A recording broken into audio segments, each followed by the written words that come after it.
Hey, do you have a Yamaha Warrior 350 that maybe it's been sitting for a little while, it doesn't start easy, or if it does start, maybe it doesn't really want to take throttle?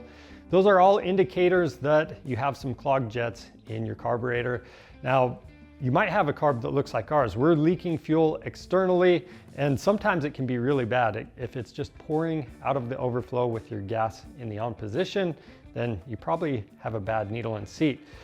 In either case, we're gonna show you how to get in there and rebuild your carburetor today. There's a few things you want. So you will need some carbon choke cleaner. This is gonna help break down that varnish that builds up inside of there.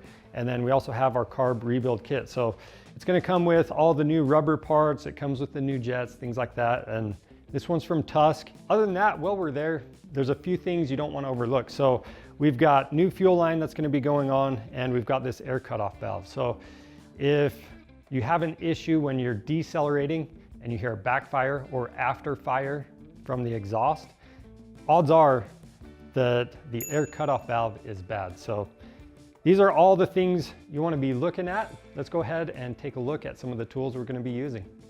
To get this done, the main thing you're going to need is some screwdrivers. So I've got a JIS screwdriver. It's going to be a better option over a number 2 Phillips, because it's going to help prevent stripping screws. You also want a couple different sizes of flat blade screwdrivers. I've got a jetting tool from Tusk that can be handy as well. And then right here I have some things that aren't necessary, but they're nice to have. So an auto centering punch, I've got a jet cleaning tool from Helix, and I've got a tool to set my float height, and a magnifying glass. You want to make sure those jets are clean. Other than that, you want to be using some common hand tools. So we've got some metric sockets and combo wrenches along with some pliers. So as long as you have those items, you should be able to get the job done. Now, if you need any tools or parts for your ATV, you can find that stuff on our website by clicking the link in the description below. To start off, I'm going to remove the seat. Then I'm going to turn the gas off and disconnect the fuel line. So you can see this fuel line, it won't stop dripping, so I'm going to have to pinch it off. That means we're going to have to rebuild that petcock as well. Okay, next we have this overflow tube for the carburetor. We're going to drain the carb by loosening up this screw right here. And I'm just going to use a measuring cup to catch all the fuel coming out. And keep in mind, as you're doing this, if your fuel smells really bad and old, you definitely want to get some new fuel in the tank after you do your carburetor rebuild. Now, since we're going to be replacing this fuel line and it's kind of in the way to see everything right now, I'm going to use a little bit of fuel line with a bolt in the end to plug this up for now. You could also use a vacuum cap right there. Now, the next step for us is to remove the tank, just because we are rebuilding this petcock. But on most machines, you don't have to remove your fuel tank, but it will make the job easier, so we recommend it. To remove the carburetor, we're going to loosen up this clamp on the back. Then you've got a nut on each side in the front. We're going to use a 12mm wrench to remove it. From here, we can remove the carb. Now, with this, if this boot is really hard on your machine, you can loosen up the bolts that hold the airbox in place, but this boot is nice and pliable, so we're just going to press this back and pop the carburetor out. All right, so we've got the vent lines, or the vent line and the overflow tube, we've got those out. So the last thing we need to do before we take the carb over to the bench is disconnect the throttle cable. So we'll pull this cover off on the left side of the carb.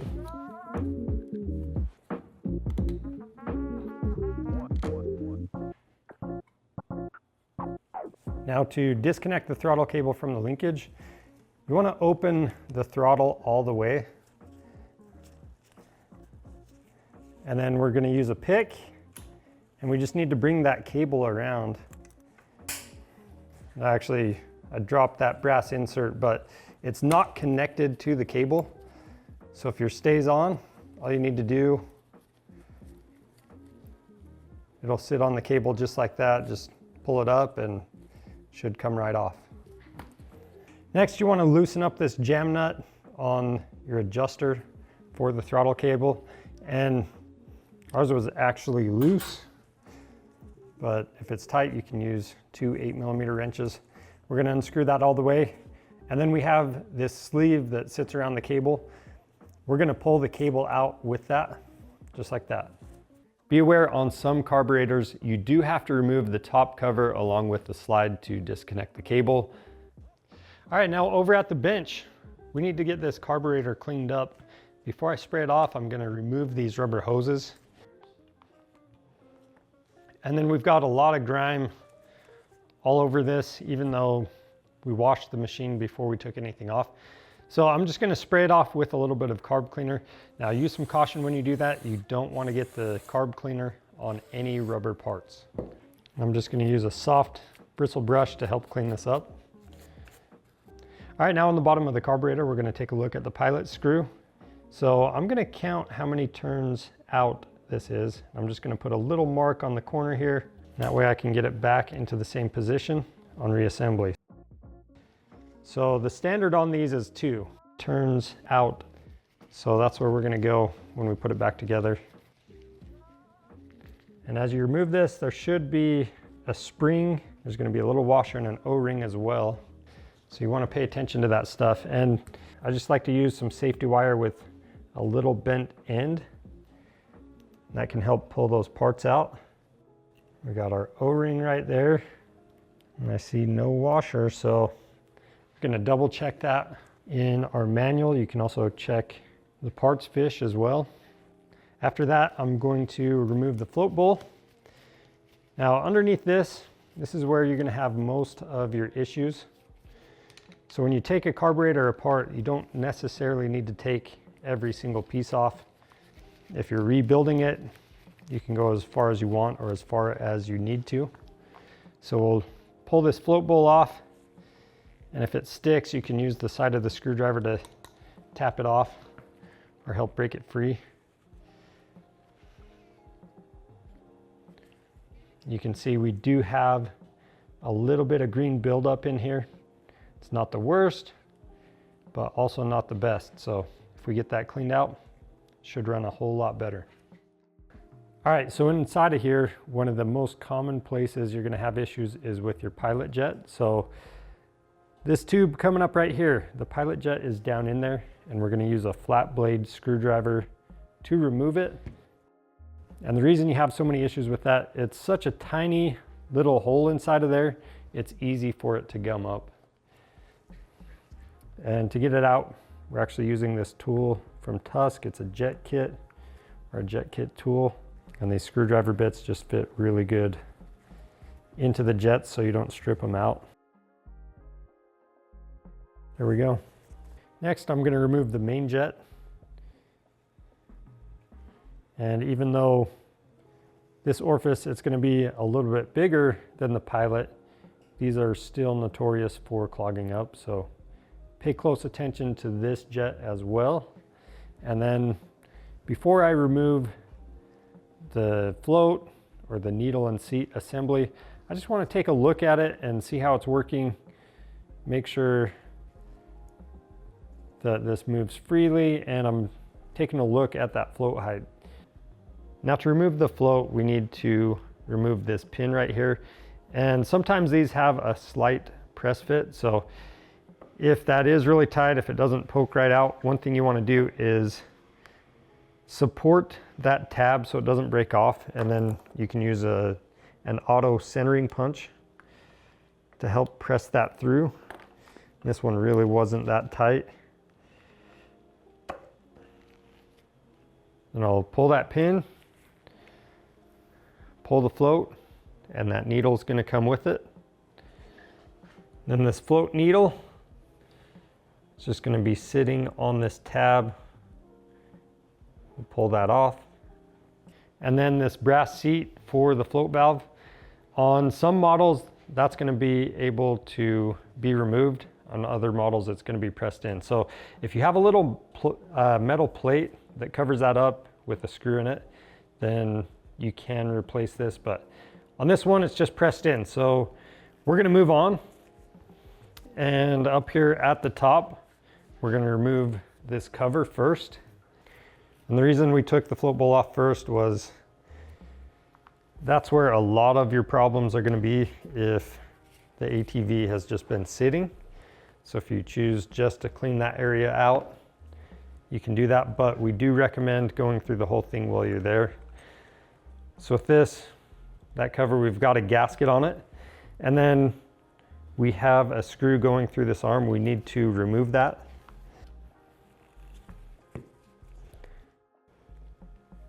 And we have this little E-clip.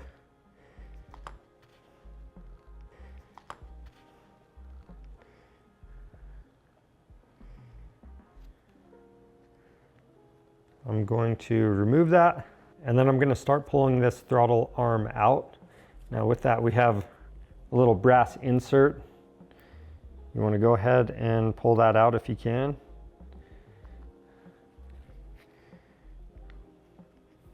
And this shaft, it's spring loaded, so I'm going to let that unwind and we'll pull that all the way out. Now, as you do that, you want to pay attention to a couple things inside of here. So at this point, we can pull the slide out with this arm right now.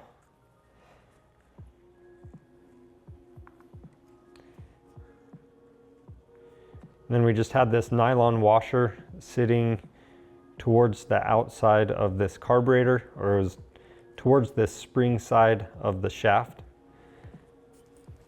We'll pull that out. All right, and then with this shaft, I'm gonna pull the spring off. And you'll notice that we've got a seal right here. The open side is facing the outside, and we'll be replacing that on assembly.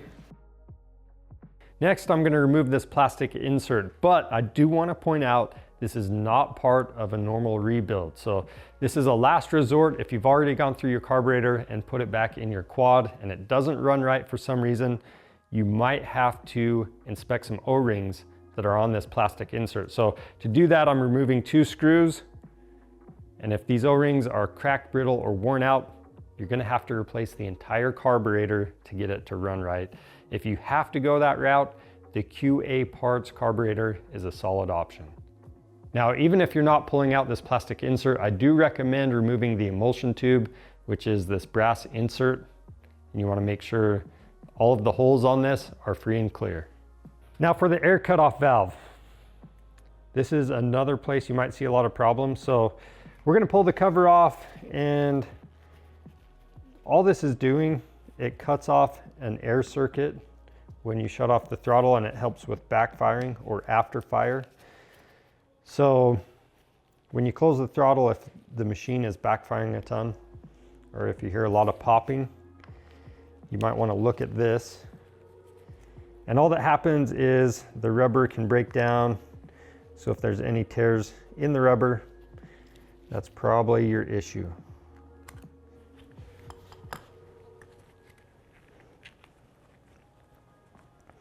The other thing that can happen is the rubber can just get kind of hard and rigid.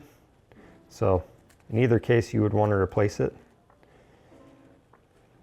Now towards the front, we've got an O-ring. Pop that off. And then we have the choke plunger.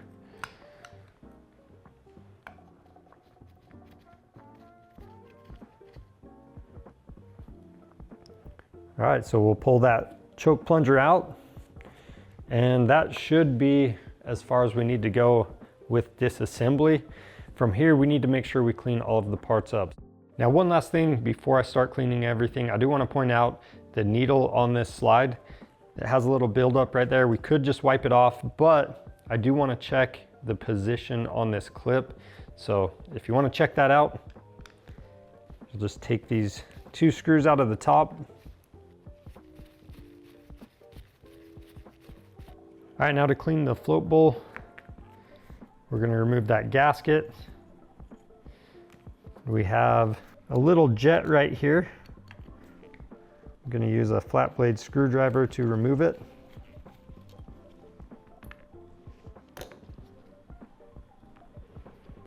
And then when you're cleaning, it's not a bad idea to have this drain removed as well.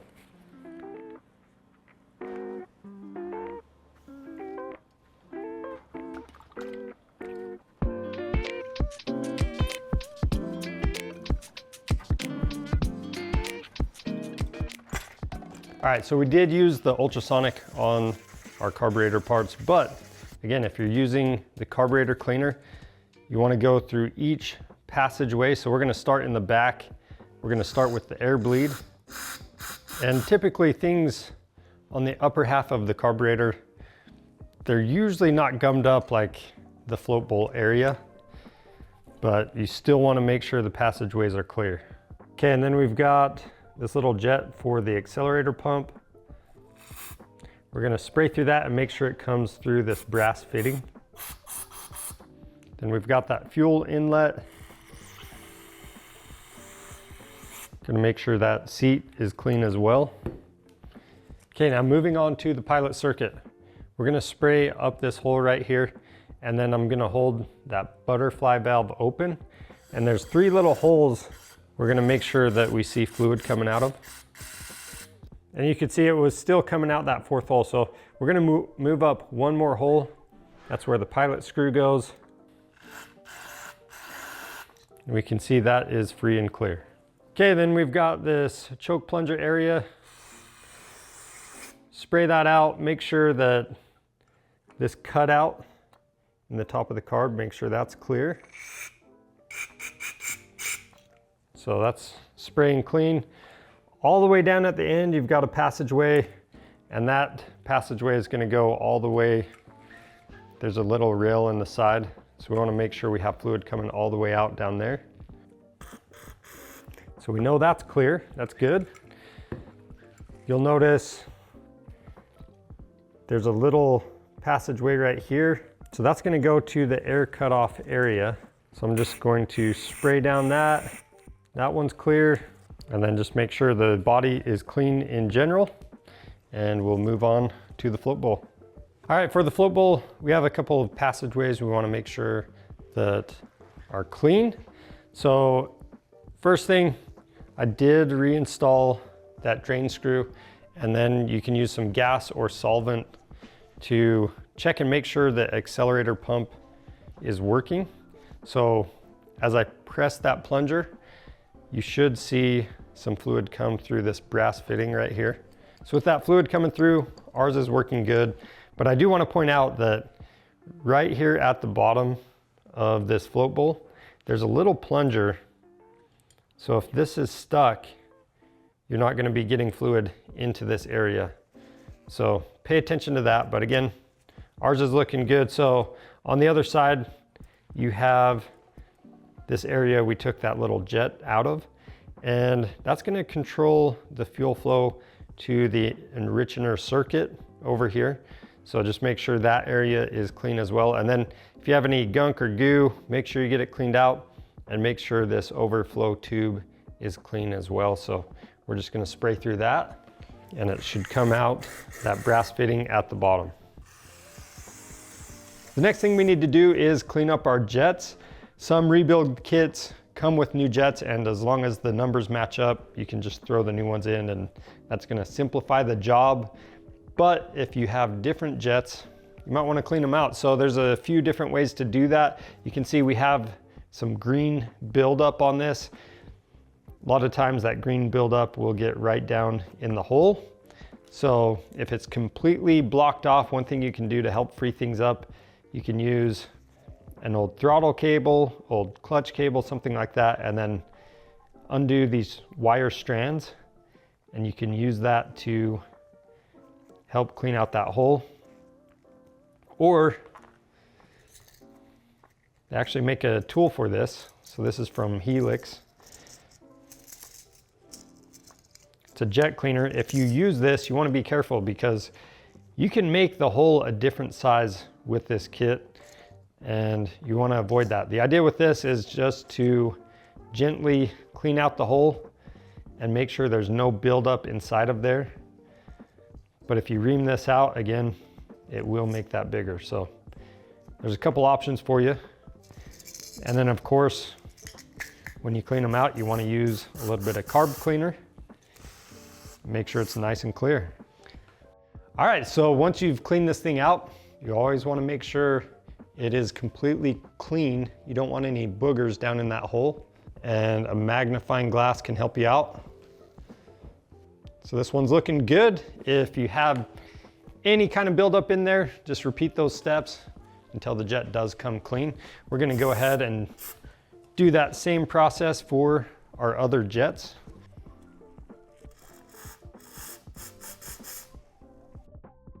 No bats in that cave. And then next we're gonna clean out the emulsion tube. And with this, you wanna make sure these holes on the sides, make sure those are free and clear as well. Then we've got that enrichener circuit jet. All right, now for the rest of the metal parts, you can go ahead and just spray those off, make sure they're clean. The plastic parts, wipe them down with a rag if they're dirty. And then these parts on here, I would probably use a little bit of contact cleaner or carb cleaner on a rag and wipe these parts down. The main thing is you don't want to get the carb cleaner on the plastic areas, and again, you want to avoid rubber with it as well.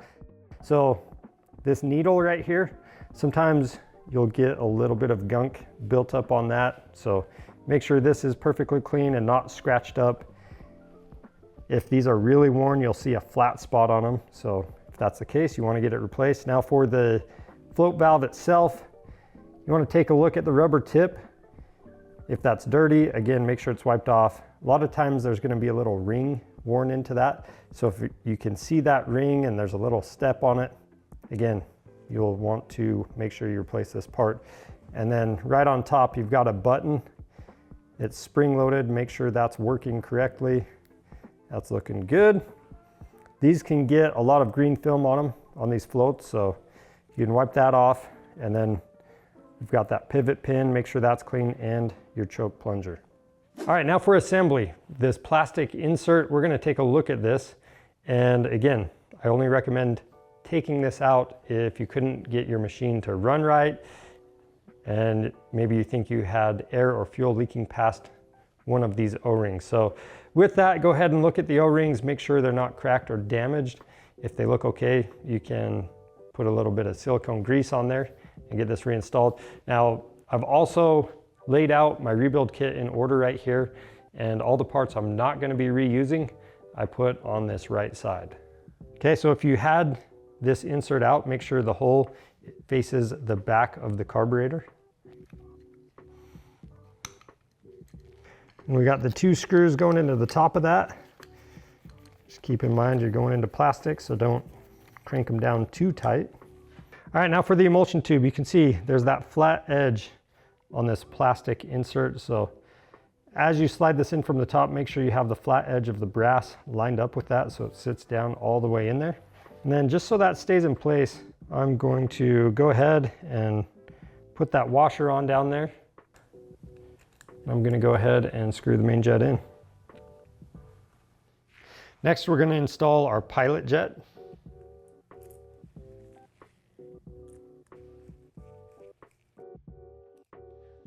Then we have our fuel screw, put the spring on. We've got the washer and then the O-ring on top.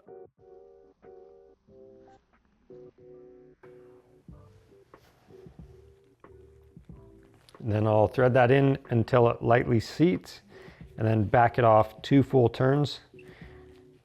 Again, that's where ours started. If yours is in a different position or was in a different position when you took it apart, put it back to that original location.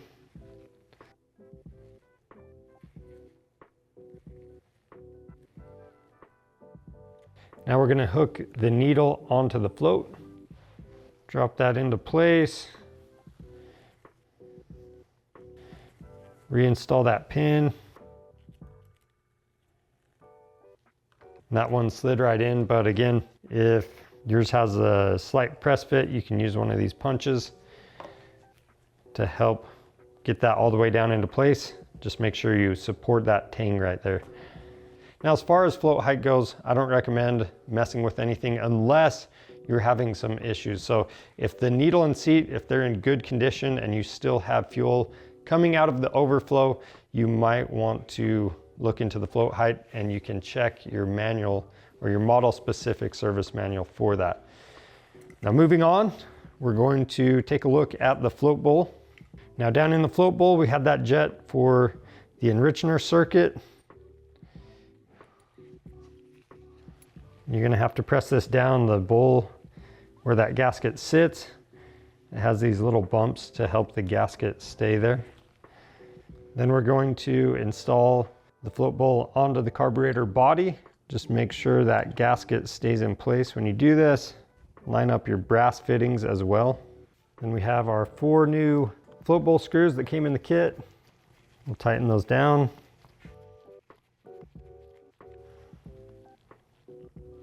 Make sure that drain is closed. Then on the side we have our air cutoff valve. Put that spring on the cover, and again the kit came with some new screws. For the choke plunger, we have this fitting with the O-ring.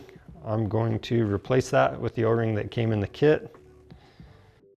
Then I'm going to install the choke plunger, tighten down the fitting, and again, with this being plastic, be really careful, make sure you don't over tighten it. Now for the needle, I'm going to use the new one that came in our kit, but I want to make sure that the clip position is in the same spot as the original. So I'm just going to match that up. Then I'm going to set that down into the slide. Then we have this plastic piece that's going to sit in the top. Now with this plastic piece, you can see it's offset just a little bit, and the offset is going to face towards the back of the carburetor. Next, we're going to install this seal onto our throttle shaft. I'm applying just a little bit of silicone grease right here onto the seal, and then on the shaft itself, I'm going to apply just a really thin film on this. That's thin enough you can barely see it. We don't want it going everywhere in the carburetor. And as you install the seal, the open side is going to be facing out. And when we bottom out the shaft, it's going to press the seal all the way into the carb body. I'm making sure I didn't get any grease down in these threads because we're going to use some thread locker on that screw. Then for the spring, it should be identical, but we have this side with a slightly bigger hook. We're going to have that on the outside. So put that over the throttle shaft, and then it's going to hook on that tab right there. I'm going to start sliding this into place. And the first thing I want to line up here is we have this little plastic washer. I'm going to set that on the shaft. It's going to sit in between the carburetor body and that lever arm. So right there, we've got the washer sitting in place. I'm going to hook this arm back onto the slide. And as I rock this down, try to move my fingers out of there so you can see what's going on. But from there, we can press the throttle shaft the rest of the way in, but we're going to have to pay attention on the outside now. So what you want to do is rotate the shaft so that spring catches on the tab on the carburetor body. We're going to keep rotating this, and at this point we can continue pressing the throttle shaft in. I'm going to look inside of here and make sure everything's lined up. So it's looking good. And before I press it all the way down, we need to put this piece on the linkage. So that's going to have the brass fitting.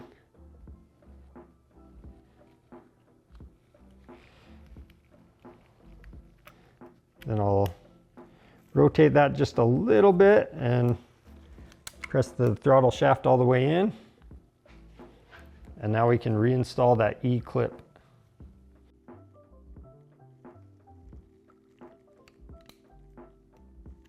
Now the screw for the lever arm, we're applying a little bit of thread locker to it, and we'll tighten it down. After that, we've got our new gasket on top and the cover.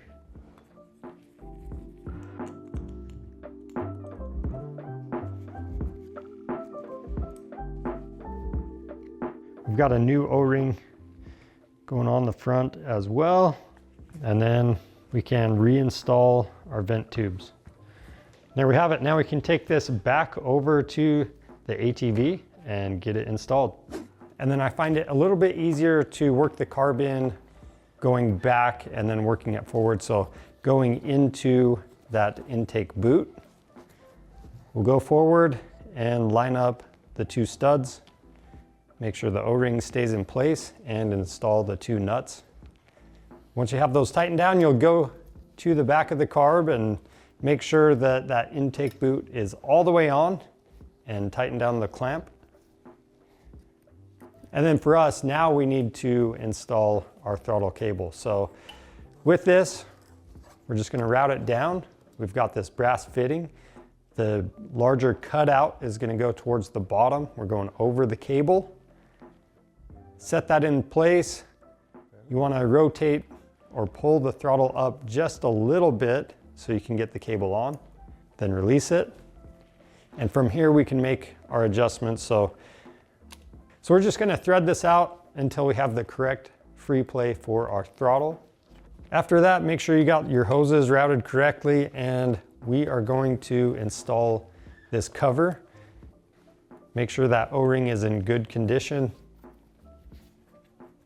Then we'll tighten the screws. After that, you want to reinstall your gas tank. For ours, we are putting new fuel line on and that fuel filter. You want to make sure you don't have any particles from the fuel tank entering your clean carburetor. And now we can install the seat. All right, so there you have it for the carburetor rebuild on your Yamaha Warrior 350. If you have any questions, leave those down in the comments. If you need parts for your machine, you can find that stuff on our website. Just click the link in the description below. Orders over $75 ship free. And if you want to see more helpful content like this, subscribe to our channel. I'm Charles with Rocky Mountain ATV MC. Thanks for watching.